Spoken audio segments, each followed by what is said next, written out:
Bismillah, Assalamualaikum warahmatullahi wabarakatuh. Perkenalkan, nama saya Harnelia dengan NIM S1 22056 dari jurusan Teknik Informatika Fakultas Teknik Universitas Haloleo. Nah, sebelumnya mohon maaf karena suara saya agak sedikit hilang karena flu. Oke, baik, langsung saja di sini saya akan menjelaskan mengenai progres tugas data mining.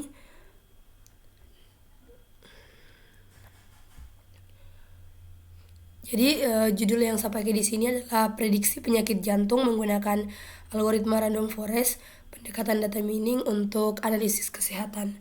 Nah, sebelum kita melangkah lebih jauh, kita harus mengetahui apa sih algoritma random forest itu. Jadi random forest itu adalah suatu algoritma yang digunakan pada klasifikasi data dalam jumlah yang besar. Nah, biasanya klasifikasi random forest ini dilakukan melalui penggabungan pohon tree dengan melakukan training pada sampel data yang dimiliki.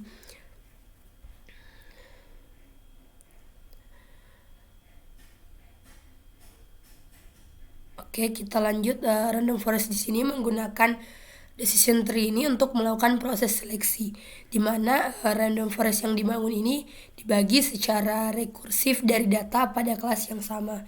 Kemudian kita lakukan split data atau kita bagi data berdasarkan jenis atribut yang digunakan. Nah, kemudian ini adalah secara algoritma random forest itu sendiri. Metode umum pertama kali ini diusulkan oleh Ho pada tahun 1995 yang menetapkan bahwa pohon-pohon keputusan di random forest ini membelah diri dengan hyperplanes yang miring, di mana jika secara acak dibatasi untuk peka hanya pada dimensi fitur yang dipilih. Namun pada mula perkembangannya ini dilanjutkan oleh Bryman dengan menggagas tentang random forest yang dipengaruhi oleh karya Amit dan juga Geman. Dia memperkenalkan bahwa gagasan pencarian lebih dari satu subset acak dari keputusan yang tersedia ketika memisahkan sebuah simpul. Nah, dalam konteks ini menumbuhkan satu pohon.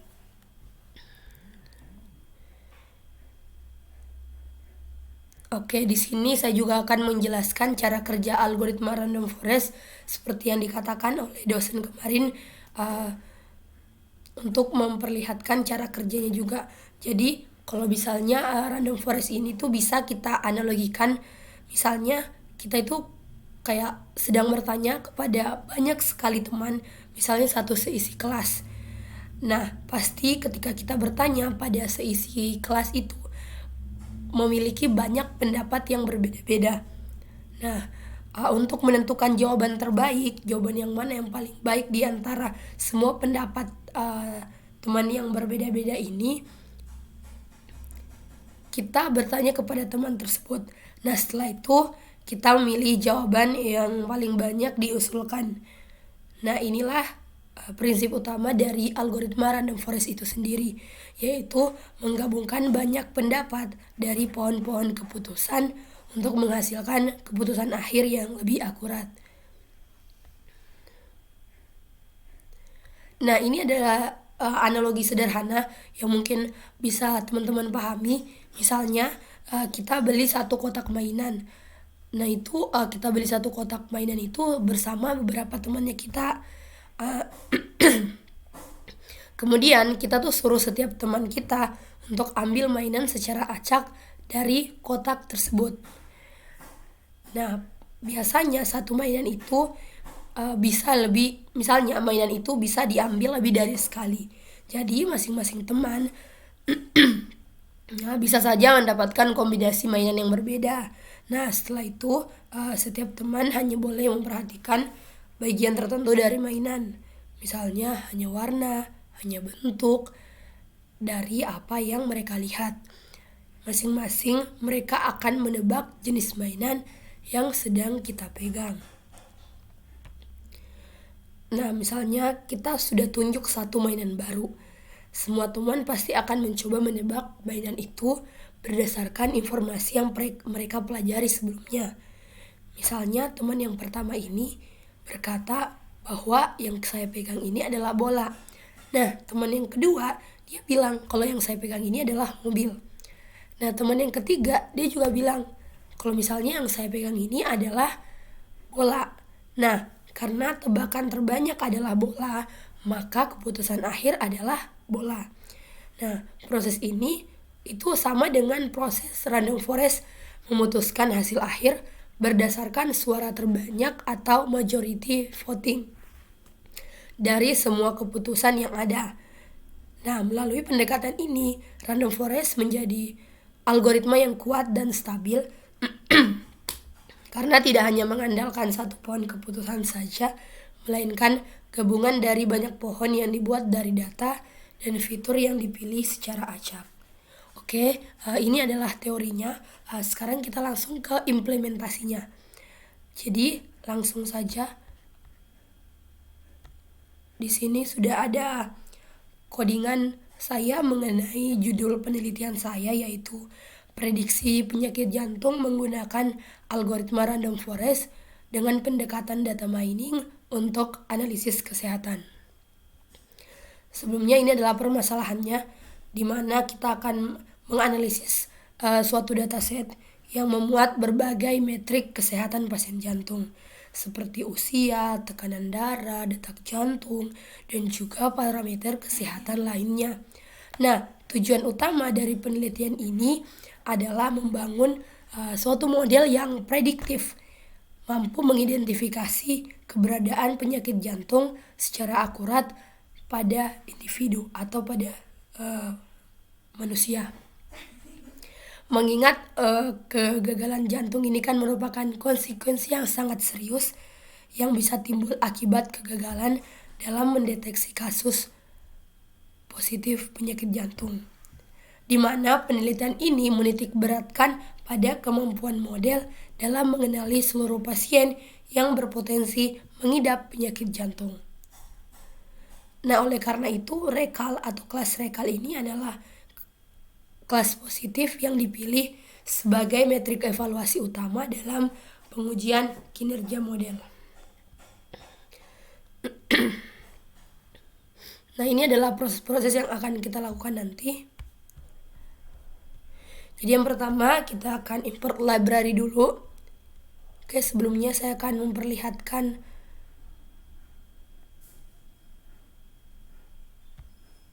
datasetnya dulu. Nah, ini adalah datasetnya yang saya ambil juga dari Kaggle, dan codingan ini juga saya buatnya itu di Kaggle untuk mempermudah. Oke, lanjut. Yang pertama kita import library. Kemudian kita akan atur resolusi gambar nanti yang akan ditampilkan. Di sini setelah itu kita load dataset yang sudah saya perlihatkan tadi. Di mana di sini ada beberapa kelas, ada kurang lebih 15 kelas. 14 maksud saya, dengan jumlah kolomnya itu atau 303.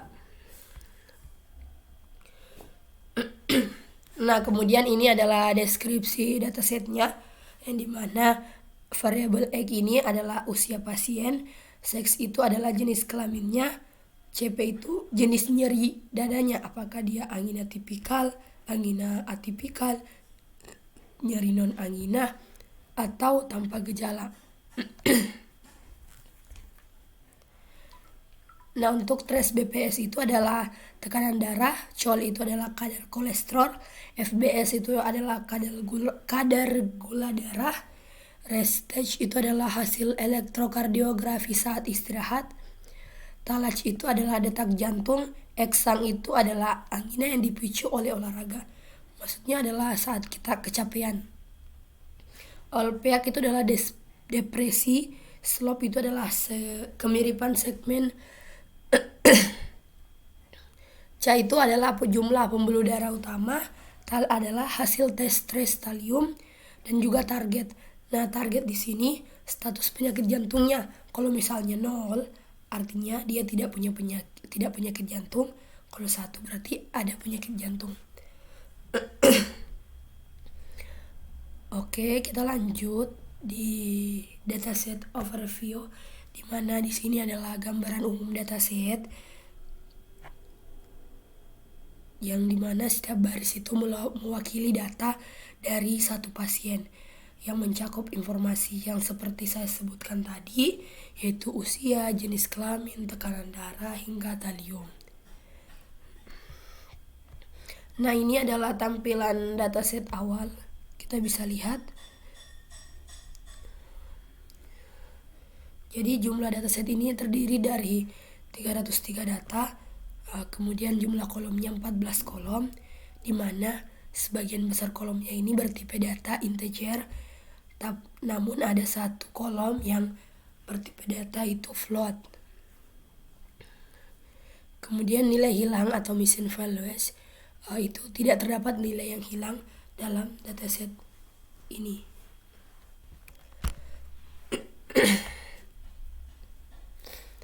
Nah, di sini pada data tersebut tipe datanya memang bisa kita lihat itu adalah bertipe numerik, namun secara maknanya itu kategorikal.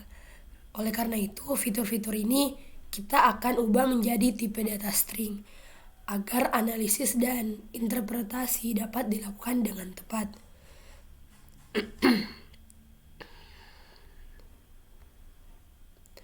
Nah, ini kemudian dilakukan perubahan untuk fitur-fitur yang akan diubah ke tipe data objek. Nah, kemudian ini adalah ringkasan statistik untuk variabel numeriknya, di mana rata-rata untuk usia itu sekitar 54,4 tahun, dengan usia termuda 29 tahun dan tertua 77 tahun. Nah, ini untuk kategorikal, bisa kalian lihat di sini. Selanjutnya kita akan melakukan EDA atau exploratory data analysis, di mana pada saat ini kita akan fokus pada satu fitur dalam satu waktu. Jadi untuk kita lihat bagaimana distribusi dan jangkauannya. Selanjutnya ini adalah bivariate analysis, akan mengeksplorasi hubungan antara setiap fitur dengan variabel target.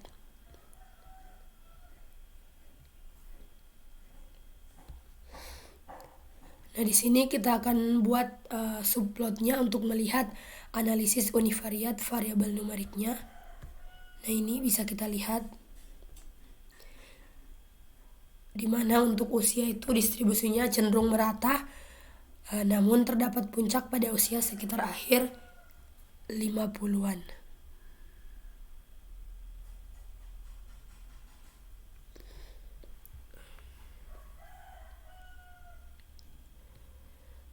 Selanjutnya kita analisis univariat variabel kategorikal.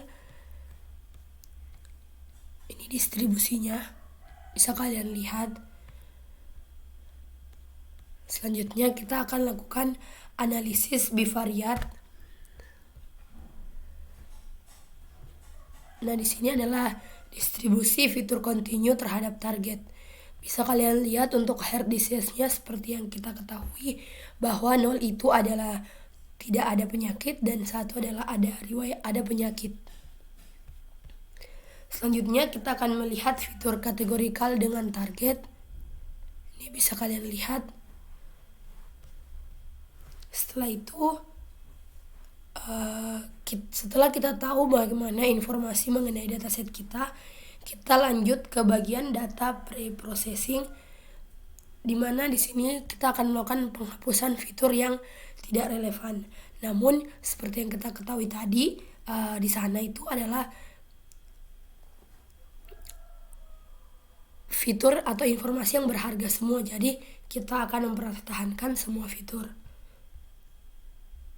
Kemudian yang kedua, kita akan mengecek nilai yang hilang. Nah, di sini tidak ada nilai yang hilang.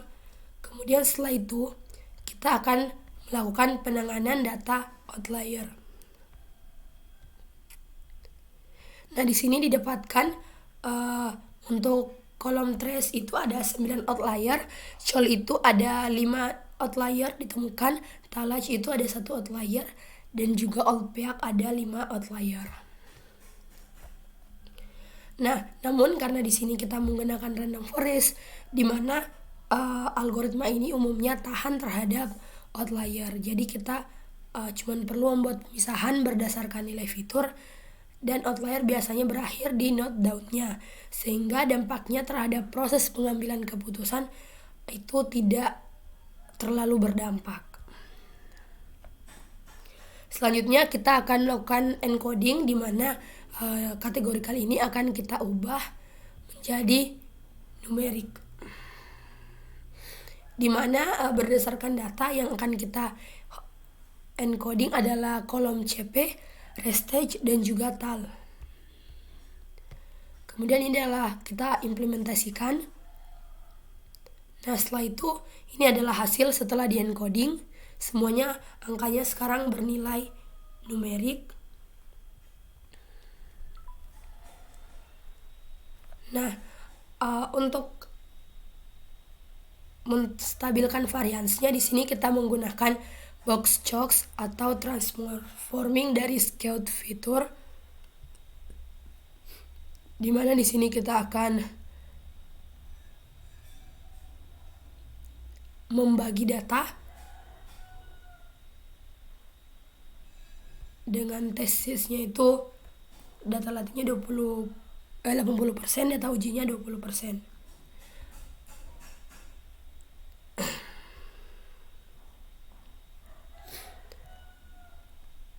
Nah, setelah itu kita lihat perbedaan setelah kita melakukan yang namanya box chocks.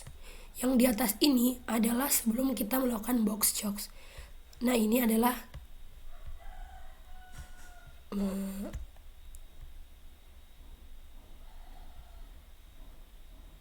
yang ini adalah yang di bawah ini adalah yang sudah kita lakukan transformer.